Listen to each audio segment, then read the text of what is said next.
Nissan today announces the launches of the Skyline NISMO and the Skyline NISMO Limited for the Japan market. Production of the Skyline NISMO, the pinnacle of the Skyline GT marque, is limited to 1,000 units and the launch will take place in early September. Only 100 Skyline NISMO Limited vehicles will be built, with a launch date planned for next summer.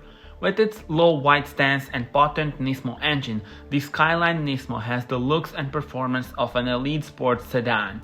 Maximum output of the engine has been raised from 405 PS to 420 PS, while maximum torque has been increased from 475 Nm to 550 Nm.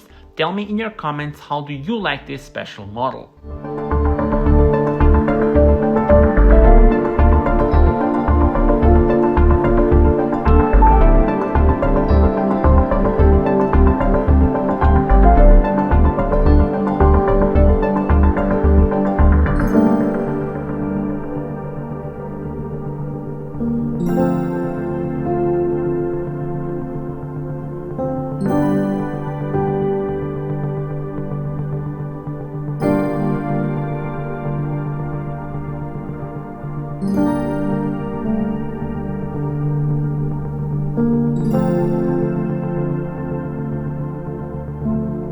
you